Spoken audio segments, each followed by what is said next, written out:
Hi all, welcome to football arena.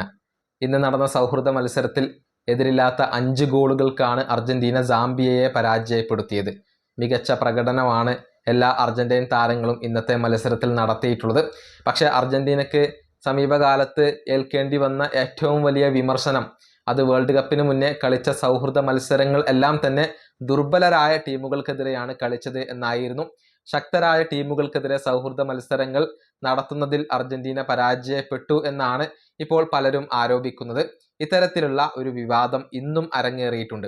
അതായത് Scaloni press conference നടത്തുന്നതിനിടെ ഒരു ആരാധകൻ അവിടേക്ക് അതിക്രമിച്ച് കയറിയിരുന്നു. എന്നിട്ട് അദ്ദേഹം സ്കലോണിയോട് ദേഷ്യപ്പെടുകയും ചെയ്തു. അതായത് ദുർബലരായ ടീമുകൾക്കെതിരെ കളിക്കുന്നതിനെതിരെയാണ് ഇദ്ദേഹം പ്രതികരിച്ചത്. മാത്രമല്ല വേൾഡ് കപ്പിൽ ഫ്രാൻസ് ഉണ്ട്, അവർ ശക്തരാണ് എന്നൊക്കെ അദ്ദേഹം പറയുകയും ചെയ്തു. ആ ആരാധകൻ യഥാർത്ഥത്തിൽ പറഞ്ഞത് ഇങ്ങനെയാണ്: ഞാൻ നിങ്ങളെയും അർജന്റീനയെയും സഹായിക്കാൻ ആഗ്രഹിക്കുന്നു. അർജന്റീന വേൾഡ് കപ്പിന് നല്ല രൂപത്തിൽ തയ്യാറെടുക്കണമെന്ന് ആഗ്രഹിക്കുന്നവനാണ് ഞാൻ. വേൾഡ് കപ്പിൽ ഫ്രാൻസ് ഉണ്ട്. ബ്രസീൽ, സ്പെയിൻ എന്നിവരെക്കാൾ മികച്ചവരാണ് ഫ്രാൻസ്.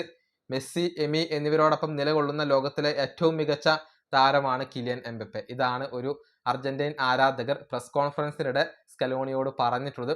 അവിടെ ഒന്നും മനസ്സിലാകാതെ സ്കലോണി അന്താളിച്ച് നിൽക്കുന്നത് കാണാൻ സാധിക്കും. യഥാർത്ഥത്തിൽ ഈ സൗഹൃദ മത്സരങ്ങൾ ദുർബലർക്കെതിരെ കളിക്കുന്നതിനെയാണ് ഇദ്ദേഹം ചൂണ്ടിക്കാണിച്ചിട്ടുള്ളത്. വേൾഡ് കപ്പിൽ ഫ്രാൻസ് ഉൾപ്പെടെയുള്ള കരുത്തരായ ടീമുകൾക്കെതിരെ അർജന്റീനക്ക് കളിക്കേണ്ടി വരുമെന്ന് ഇദ്ദേഹം ഓർമ്മപ്പെടുത്തുന്നുണ്ട്. ഏതായാലും ഇതിപ്പോൾ അർജന്റീൻ ഫുട്ബോൾ ലോകത്ത് വലിയ ശ്രദ്ധ നേടിയിട്ടുണ്ട്.